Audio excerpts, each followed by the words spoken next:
Hi dear student, स्वागत है आप सभी का आपके अपने YouTube channel arts mission chemistry में। और मैं हूं चौबे सर। हम लोगों का क्लास 12 का चैप्टर चल रहा है एल्कोहल्स, और हम लोगों ने पिछले वीडियो पे देखा नॉमेनक्लेचर ऑफ एल्कोहल्स और इसके बाद आइसोमेरिज्म इन एल्कोहल्स। तो आज का हमारा पहला टॉपिक होगा कि हम लोग पढ़ेंगे कि स्ट्रक्चर ऑफ एल्कोहल्स, एल्कोहल का स्ट्रक्चर कैसा होता है, और उसके बाद फिर हम लोग पढ़ेंगे methods of preparation of alcohols. तो जो methods of preparation of alcohols वो थोड़ा सा बड़ा होता है क्योंकि बहुत सारे मेथड्स होते हैं। तो कुछ आज हम लोग कवर करेंगे और कुछ जो बचेगा उसको नेक्स्ट वीडियो में कवर करेंगे, ठीक है। तो पहले क्या पढ़ते हैं, स्ट्रक्चर ऑफ एल्कोहल्स। तो टॉपिक स्टार्ट करते हैं, और टॉपिक है हमारे पास structure of alcohol. Structure of alcohol, ठीक। तो देखते भैया स्ट्रक्चर ऑफ एल्कोहल। तो पहले मैं आपको बता दूं एल्कोहल होता क्या है। तो आप सभी को मैंने पहले बताया था कि एल्कोहल होता है ROH। अगर आपके पास ROH है तो यही क्या है, एल्कोहल है।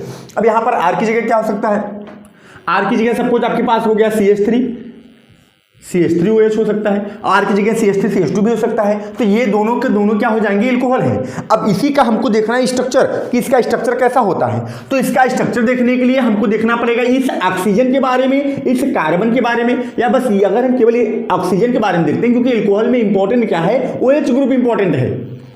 एल्कोहल भाई कौन हो रहा है, एल्कोहल कौन होता है, OH ग्रुप ही होता है। ये CH3 तो बस एक सिग्मा बॉन्ड के द्वारा लगा हुआ है। तो हम लोग O और C का स्टडी करते हैं, ठीक है, तब हम निकालेंगे स्ट्रक्चर ऑफ एल्कोहल्स, ठीक। चलिए अच्छा, ऑक्सीजन का हमको ज्यादा स्टडी करना है। तो ऑक्सीजन का मैंने लिया, इसका एटॉमिक नंबर होता है 8। अगर आपको इलेक्ट्रॉनिक कॉन्फ़िगरेशन आता होगा, नहीं तो पिछले वीडियो में होगा, तो यहां पर है 1s2 2s2 और 2p4 आएगा। भैया 8 है ना, 2 2 4 4 8 हो गया, 4 आ गया। अच्छा, अब हम एक काम करते हैं, ये 2s 2p लेते हैं। तो 2s में कितने इलेक्ट्रॉन, 2s में 2 इलेक्ट्रॉन, कोई दिक्कत।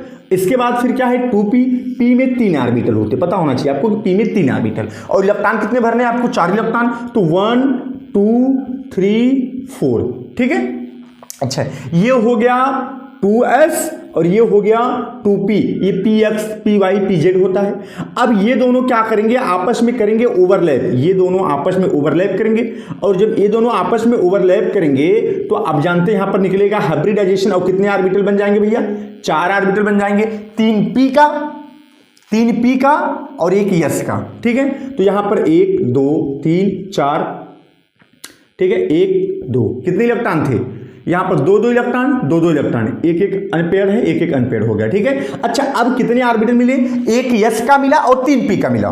जब एक s का और 3p का मिलता तो उसका नाम क्या होगा, sp3।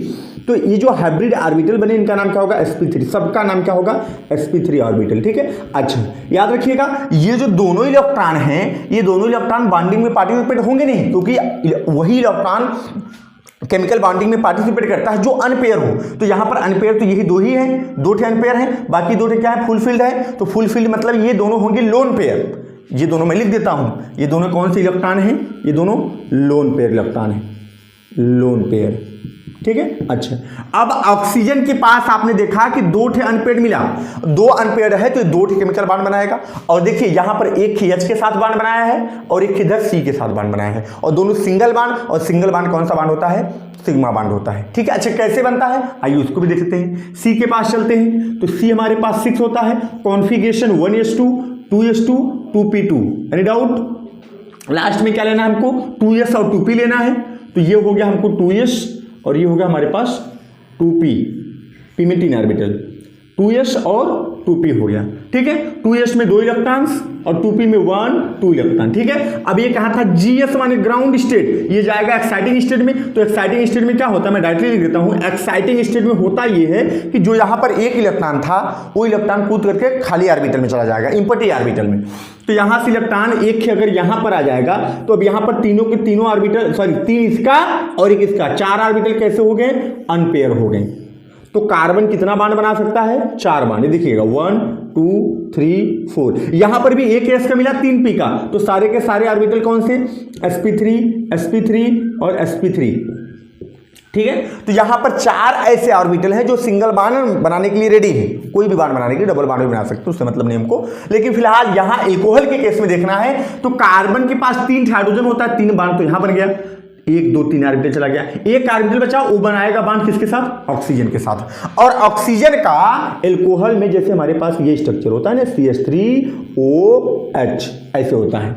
तो ऑक्सीजन के पास दो अनपेड इलेक्ट्रॉन है, एक बॉन्ड इधर बनाया सिग्मा बॉन्ड और एक बॉन्ड इधर बनाया सिग्मा बॉन्ड, ठीक है। अच्छा, तो आपने देखा कि हाइब्रिडाइजेशन कौन सा मिला यहाँ पर?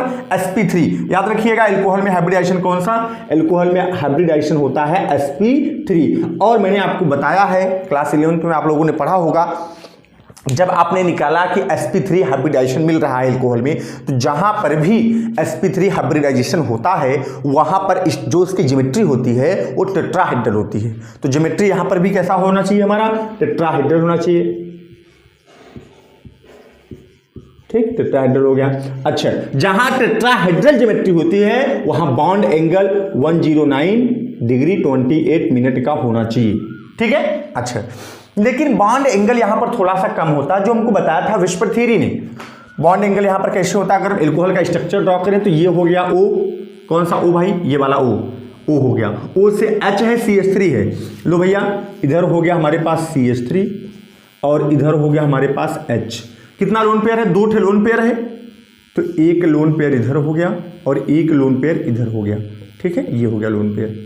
अब ये स्ट्रक्चर हमारे पास हो जाता है टेट्राहेड्रल, ज्योमेट्री से हो जाती है टेट्राहेड्रल। लेकिन यहां पर लोन पेयर है ना, तो लोन पेयर रिपल्सन होता है और लोन पेयर बॉन्ड पेयर भी रिपल्सन होता है, विस्पर थ्योरी ने बताया था। तो यहां पर बॉन्ड थोड़ा सा दब जाएगा और 109 न होकर के बल्कि 108 डिग्री के आसपास हो जाता है, ठीक है। तो बॉन्ड एंगल थोड़ा सा कम हो जाता है एल्कोहल में, ठीक। तो एल्कोहल का स्ट्रक्चर अगर आप देखेंगे तो जस्ट लाइक H2O, एकदम ठीक H2O के प्रकार का है, क्योंकि मैंने आपको बताया भी था कि H2O का फार्मूला ये होता है HOH और H की जगह क्या कर दो?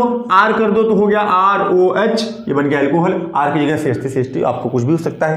तो एल्कोहल आया कहां से है? वो तो आया H2O से है ना, तो स्ट्रक्चर भी आपका यही होगा।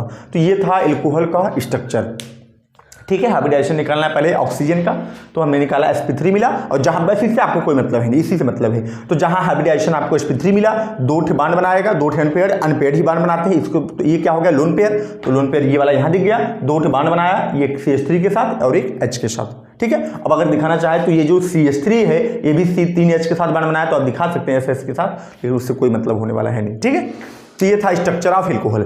अब हम लोग पढ़ते हैं नेक्स्ट टॉपिक, जिसका नाम होगा methods of preparation of alcohol, ठीक है। तो थोड़ा सा ज्यादा important, methods of preparation of alcohols, वो ज्यादा इंपॉर्टेंट टॉपिक से थोड़ा सा बड़ा भी होता है, क्योंकि 1-2 मेथड्स होते हैं, बहुत सारे मेथड्स होते हैं एल्कोहल के प्रिपरेशन के लिए। तो सारे तो नहीं, लेकिन कुछ हम लोग यहाँ पर कवर करेंगे इस वीडियो में और कुछ को अगले वीडियो में कवर करेंगे, ठीक है। और पहला हम लोग पढ़ते हैं बाई हाइड्रोलिसिस। अच्छा, टॉपिक क्या है हमारे पास? Methods of preparation of alcohol, methods of preparation of alcohol, ठीक है। हमको एल्कोहल से बनाना है, और फर्स्ट टॉपिक से हमारे पास बाई किसके द्वारा बनाना है? हाइड्रोलिसिस, माने किसी का भी हम करेंगे, लेकिन क्या करेंगे? हाइड्रोलिसिस करेंगे, ठीक। अच्छा, बाई हाइड्रोलिसिस भी कई सारे मेथड्स होते हैं, माने method of preparation of alcohol में पहला हमको कैसे बनाना है? हाइड्रोलिसिस होता क्या मैं भी आपको बताऊंगा, लेकिन हाइड्रोलिसिस के द्वारा भी कम से कम हम 3 तरीके से बना सकते हैं। एक होता है फ्रॉम एल्किल हैलाइड से बना सकते हैं, फ्रॉम ईथर से बना सकते हैं, फ्रॉम एस्टर से बना सकते हैं। माने एल्किल हैलाइड, ईथर, एस्टर, इन तीनों का करेंगे हाइड्रोलिसिस, और हाइड्रोलिसिस तीनों का करने पर हमको मिलेगा एल्कोहल्स, ठीक है। तो आइए एक एक करके स्टार्ट करते हैं। तो हमारे पास पहला क्या होगा? बाई हाइड्रोलिसिस में फर्स्ट पॉइंट है हमारे पास फ्रॉम अल्किल हैलाइड, या जिसी को बोलते हैं haloalkane, alkyl halide, from alkyl halide, ठीक है। आइए भाई देखते हैं अल्किल हैलाइड के द्वारा। तो अल्किल हैलाइड होता क्या है? अगर आपको याद होगा तो मैंने पढ़ाया है नेक्स्ट चैप्टर में, REX को बोलते हैं अल्किल हैलाइड। REX को क्या बोलते हैं? Alkyl halide. अब जो हमारे पास अल्किल हैलाइड है, REX है, इसका रिएक्शन हम लोग बेस के साथ कराते हैं, लेकिन बेस कैसा होना चाहिए? एक्वस होना चाहिए। वो आपका KOH हो, NaOH हो, ठीक है, या Ag2O हो, तो मतलब वो सभी के सभी क्या होनी चाहिए? एक्वस होनी चाहिए। जैसे मैंने लिया KOH, तो KOH कैसा हो? एक्वस हो, एक्वस माने जली की वजह से, ठीक है। और जब ये रिएक्शन करता है तो यहां पर हमारे पास क्या बनेगा, यहां से देखिएगा, यहां से K और यहां से X तो निकल जाता है KX, सॉल्ट निकल जाता है प्लस, अब यहां पर क्या बचा R और OH तो यहां पर हो जाता है ROH, ठीक है। अच्छा, अब हम क्या करते हैं, R की जगह मैंने कहा था कि कुछ भी आप चेंज कर सकते हो। सपोज मैंने R की जगह ले लिया CH3CH2, ये हो सकता है आपका R की जगह क्या हो सकता है CH3CH2 कुछ भी हो सकता है। और ये X की जगह मैंने ले लिया Br, ठीक है, प्लस KOH कैसा हो भैया, एक्वस हो, ठीक है, एक्वस। तो यहां पर क्या बनेगा, फिर वही बात है CH3CH2, या फिर यहां दिखा दे पहले KBr बाहर निकलेगा तो निकल गया हमारे पास KBr और प्लस, ठीक है, CH3CH2 और यहां से OH, CH3CH2 और यहां से OH, ठीक है, बन गया क्या, एथिल एल्कोहल। तो आपने क्या देखा कि जब हम एक्वस बेस के साथ रिएक्शन कराते हैं तो हमारे पास क्या बनता है, एल्कोहल्स प्राप्त होते हैं, ठीक है। तो ये हुआ हमारे पास फ्रॉम एल्किल हैलाइड। अच्छा, यहां पर कुछ बातें और भी है। अगर एल्किल हैलाइड हम देखें कि डिग्री के अकॉर्डिंग, क्योंकि आप जानते हैं एल्किल हैलाइड 3 टाइप के हो सकते हैं, प्राइमरी, सेकेंडरी और टर्शियरी। तो जो प्राइमरी एल्किल हैलाइड होता है 1 डिग्री वाला, वो बढ़िया से ये एल्कोहल देता है, अच्छा प्रोडक्ट देता है। सेकेंडरी साथ में एल्किन का मिक्सचर भी देता है, लेकिन टर्शियरी वो तो मेजर प्रोडक्ट में आपका एल्किन ही देता है। तो थोड़ा उस पर भी चर्चा कर लेते हैं, आइए देखते हैं कैसे क्या क्या कंडीशन। भाई बाई हाइड्रोलिसिस चल रहा है, याद रखिएगा आप लोग। इसके बाद हम आगे चलते हैं। अच्छा, तीनों का देखते हैं। अब पहले मैंने क्या लिया, प्राइमरी लिया, वही जो मैं नीचे लिखा था CH3CH2 और यहाँ पर Br सपोज और यहाँ पर प्लस KOH, लेकिन ये कैसा होना चाहिए, एक्वस होना चाहिए। तो मैं देखिएगा Br इस कार्बन से लगा है और यह कार्बन केवल एक कार्बन से लगा है, तो 1 डिग्री हुआ कि नहीं। और 1 डिग्री अगर ये एल्किल हैलाइड है तो उसे क्या बोलेंगे, प्राइमरी एल्किल हैलाइड, ठीक है, तो प्राइमरी वाला है। और यहाँ पर रिएक्शन तो सेम, KBr बाहर निकलेगा, ठीक, और प्लस में क्या निकलेगा भाई, CH3CH2 और यहाँ पर OH, ठीक है। तो ये हमारे पास मेजर प्रोडक्ट एल्कोहल ही होता है। लेकिन अगर हम क्या करें, 1 डिग्री की जगह 2 डिग्री ले लें, 2 डिग्री ले लें, तो यहाँ पर हो गया हमारे पास CH3CH और यहाँ पर CH3 और यहाँ पर Br, ठीक, और प्लस KOH और ये भी कैसा हो जाए हमारा, एक्वस, ठीक। तो यहाँ पर क्या बनेगा, वही कंडीशन, KBr बाहर निकलेगा, KBr बाहर निकल गया और प्लस यहाँ से Br निकला, यहाँ पर कौन बैठेगा, OH। तो ये बना हमारे पास CH3CH और यहाँ पर CH3 और यहाँ पर OH।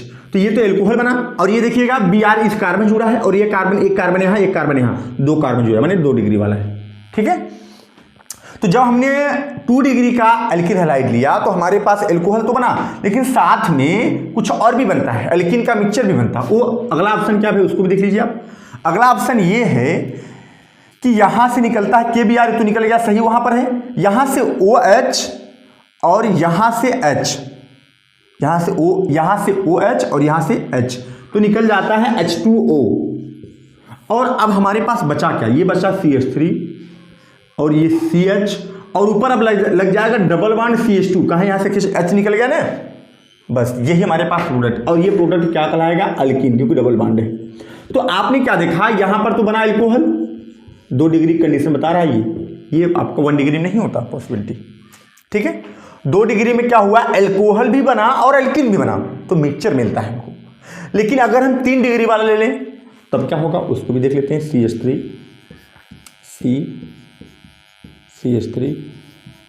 CH3 और यहाँ पर हो गया हमारे पास Br और प्लस वही KOH, और ये कैसा रहेगा हमारे पास, एक्वस रहेगा, ठीक है।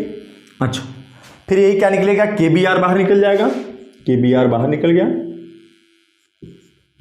प्लस देखिएगा यहाँ से OH और कहाँ से, यहीं से लेते हैं H, प्लस में क्या निकल जाएगा, H2O।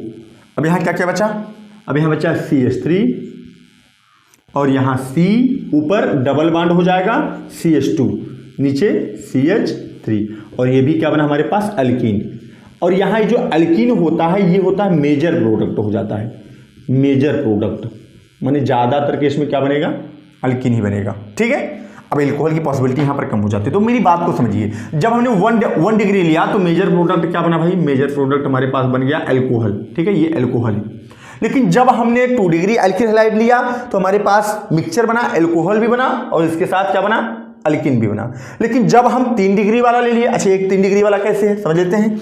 Br इस कार्बन जुड़ा है, ये कार्बन 3 कार्बन से, तो डिग्री इसकी कितनी हुई, 3 डिग्री। टर्शियरी जब हमने अल्किल हैलाइड लिया तो हमारे पास मेजर प्रोडक्ट क्या बनता है, अल्किन ही बनता है। तो अगर हम कहते हैं कि सबसे बढ़िया एल्कोहल कौन देता है, तो आप कहेंगे 1 डिग्री वाला देता है, फिर कौन देता है 2 डिग्री वाला देता है, फिर कौन देता है 3 डिग्री वाला देता है। तो ये जो है एल्कोहल के निर्माण की जो है डिग्री हो गई कि अगर हमारे पास अल्किल हैलाइड 1 डिग्री का होगा तो अच्छा एल्कोहल देगा, 2 डिग्री का रहेगा तो ठीक ही ठाक देगा, 3 डिग्री का रहेगा तो बहुत ही कम देता है, और वो क्या देता है, अल्किन दे देता है मेजर प्रोडक्ट, ठीक है। तो ये हुआ हमारे पास फ्रॉम अल्किल हैलाइड। अब हम लोग सेकंड देखते हैं हाइड्रोलिसिस के द्वारा ही। इसका हाइड्रोलिसिस हुआ, अच्छा मैंने बताया नहीं हाइड्रोलिसिस का मतलब क्या होता है, रिएक्शन विथ H2O या aqueous medium.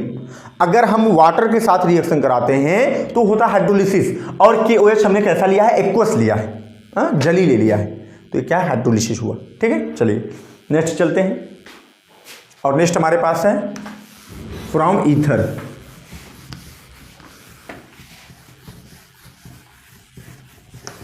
From ether,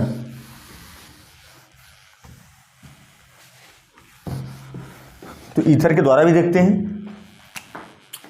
second रहेगा आई थिंक, हाइड्रोलिसिस में चल रहा है, फ्रॉम ईथर, ठीक है। ईथर क्या होता है भैया, ROR होता है, ठीक। अच्छा इसका भी क्या कराना है, वो हाइड्रोलिसिस ही चल रहा है, तो इस बार हम H2O के साथ ही रिएक्शन करा देते हैं, और ये रिएक्शन होता है in the presence of H2SO4 होता है and high temperature high pressure, ठीक, उच्च ताप, वो उच्च दाब पर होता है reaction in the presence of H2SO4, ठीक है। अच्छा रिएक्शन क्या होता है, बहुत नॉर्मल, चलो यहीं से तोड़ दो कोई दिक्कत नहीं। RO आ गया, एक इसमें तोड़ता है H प्लस में, OH माइनस में, जल है तो RO के ऊपर हमेशा माइनस चार्ज, RO और H प्लस, तो क्या हो जाएगा ROH प्लस। इधर क्या बचा, R और OH, तो इधर भी क्या हो जाएगा ROH। तो दोनों जगहों पर क्या बनेगा हमारे पास, एल्कोहल बन गया, दोनों कंडीशन में क्या बना भाई, एल्कोहल हो गया, ठीक है। तो ईथर का रिएक्शन हम लोगों ने वाटर के साथ कराया, और वाटर के साथ रिएक्शन ही क्या कहलाता है हमारे पास, हाइड्रोलिसिस। तो ईथर का हमने क्या किया, हाइड्रोलिसिस किया, लेकिन in the presence of H2SO4 और हाई टेम्परेचर और हाई प्रेशर पर, तो क्या बनता है हमारे पास, एल्कोहल्स बनते हैं, ठीक है। अच्छा नेक्स्ट है हमारे पास, या इसी का मैकेनिज्म देख लेते हैं।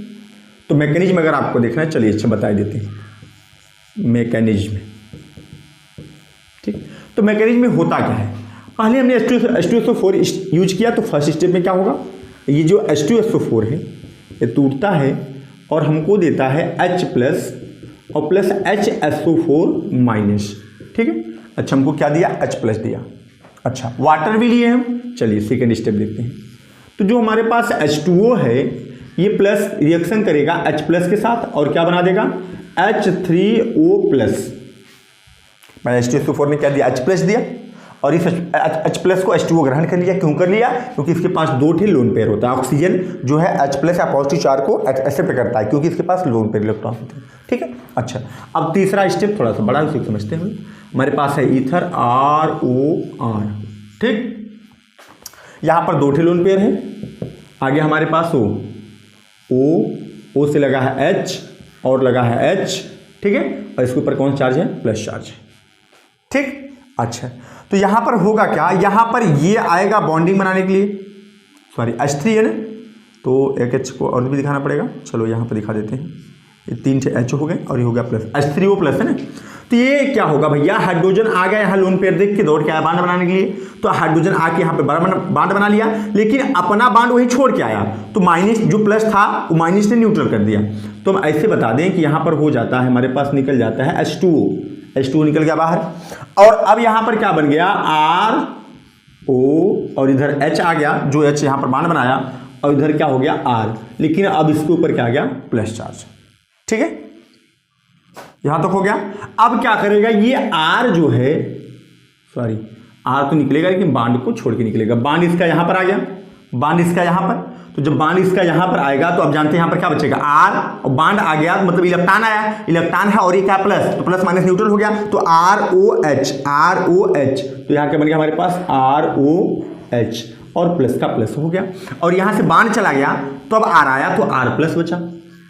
अब ये जो R प्लस है ये अटैक करेगा जो यहाँ पर निकला था H2O, तो H2O में शायद ये होता है भैया, क्या होता है, ये हो गया हमारे पास R प्लस और प्लस में H2O, तो ये दोनों H हो गए और H के ऊपर कौन चार्ज है, सॉरी प्लस चार्ज तो नहीं, लोन पेयर है ना, लोन पेयर है, ठीक है। तो लोन पेयर देख के कर देगा अटैक, और जब अटैक करेगा तो हमारे पास बनेगा R O और यहाँ H और यहाँ H और इसके ऊपर प्लस चार्ज, देख रहे हैं आप। तो ये जब इस पर अटैक किया तो बांड बन गया, R और O के बीच में बांड हो गया, और ऊपर H और साइड में H और प्लस चार्ज है, और प्लस चार्ज जो है इसी H प्लस को निकाल देगा बाहर, और जब यहाँ से निकलेगा H प्लस बाहर निकल गया तो प्लस में हमारे पास ROH, फिर बन गया ROH। तो आप लोगों ने देखा यहाँ 2 बार बना ROH और यहाँ H प्लस निकल गया बाहर, क्योंकि यहाँ से H प्लस जो है लिया गया था H2SO4 को, फिर से H2SO4 अपना H प्लस जो निकला उसको ले लेगा और फिर से बन जाएगा H2SO4, इसीलिए H2SO4 बिहेव करता है एज ए कैटलिस्ट, ठीक है, कैटलिस्ट के रूप में बिहेवियर करता है H2SO4। तो ये हुआ इसका मैकेनिज्म फ्रॉम ईथर का। अब हम लोग पढ़ते हैं एक लास्ट टॉपिक जो हाइड्रोलिसिस का है, जिसका नाम है फ्रॉम एस्टर। तो एस्टर का हाइड्रोलिसिस करने से कैसे मिलता है उसको देखते हैं, ठीक। तो नेक्स्ट रिएक्शन हमारे पास फ्रॉम एस्टर,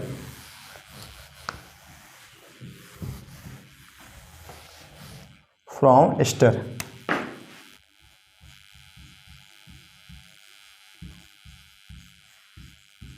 फ्रॉम एस्टर। तो एस्टर होता क्या है, फार्मूला तो पहले आपको पता होना चाहिए, तभी नहीं कराएंगे एस्टर के साथ रिएक्शन। तो एस्टर होता है हमारे पास RCOOR, ये होता है एस्टर, ठीक है। चलिए हाइड्रोलिसिस ही कराना है तो RCOOR, ठीक है, प्लस H2O माने हाइड्रोलिसिस होगा, और ये रिएक्शन होता है in the presence of H plus OR OH minus, माने एसिड या बेस के प्रेजेंस में होता है। वैसे नॉर्मली देखा जाता है in the presence of H2SO4 होता है, कभी कभी in the presence of OH भी होता है, लेकिन एल्कोहल हमारा बन जाता है दोनों कंडीशन में, H प्लस में भी और OH माइनस में। H प्लस क्या होता है एसिड, OH माइनस क्या बेस, माने एसिड या बेस के प्रेजेंस में होगा, ठीक है, बहुत नॉर्मल रिएक्शन है। चलिए यहाँ से टूटेगा, ठीक, तो RO माइनस और RCO प्लस, इधर प्लस और इधर माइनस, एक इसमें टूटता है H प्लस OH माइनस, ठीक है। तो यहाँ पर देखते हैं RCO प्लस है और यहाँ से आगे हमारे प्लस है तो माइनस वाला आएगा OH, तो RCOO, भाई RCO था, एक O और ये H, तो हो गया। ये क्या होता है RCOH, क्या होता है कार्बोक्सिलिक एसिड, और यहाँ पर क्या बना हमारे पास RO और यहाँ से H, तो क्या बन गया ROH, ठीक है। ये क्या बन गया एल्कोहल, ये हो गया एल्कोहल्स और ये हो गया कार्बोक्सिलिक एसिड, ठीक, ये कार्बोक्सिलिक एसिड और वो बन गया हमारे पास एल्कोहल्स, ठीक है। तो अगर ये कहा कि अगर ये reaction in the presence of base या बेस के साथ केवल कराया जाए, केवल बेस के साथ, तो यहाँ पर सॉल्ट बनता है कार्बोक्सिलिक एसिड का, ये वो भी देख लेते हैं कि बनेगा एल्कोहल ही। अच्छा, जैसे मैंने लिया RCOOR ले लिया और H2O की जगह ले लिया NaOH, ये बेस होता है NaOH, ठीक है। तो अगर बेस होता है तो यहाँ पर क्या बनेगा हमारे पास, देखो यहाँ से R और यहाँ से OH, तो क्या बन गया ROH प्लस यहाँ क्या बचा RCOO और Na, RCOO और Na, ये होता है कार्बोक्सिलिक एसिड का सॉल्ट, ठीक है।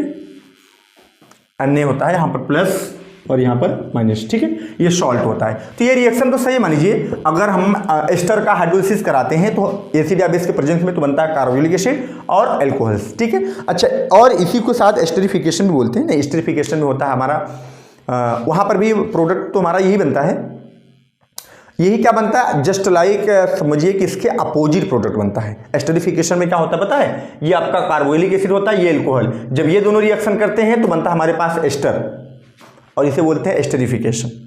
मतलब इसी का अगर हम अपोजिट कर दें तो क्या होता है, एस्टरिफिकेशन होता है। तो यहाँ पर अगर हमारे पास हाइड्रोलिसिस कराएंगे तो बनेगा कार्बोक्सिलिक एसिड और एल्कोहल्स, अगर हम बेस के साथ रिएक्शन करा देते हैं एस्टर का ही, तब पर भी बनता है एल्कोहल्स और बनता है कार्बोक्सिलिक एसिड का ही सॉल्ट बनता है, क्योंकि RCOOH होता है कार्बोक्सिलिक एसिड और वहाँ पर H की जगह क्या आ गया Na, ठीक। तो ये था मेथड था प्रिपरेशन ऑफ एल्कोहल्स, लेकिन फ्रॉम हाइड्रोलिसिस। तो अब हम मिलते हैं नेक्स्ट वीडियो में और देखते हैं अपना नेक्स्ट मेथड ऑफ प्रिपरेशन।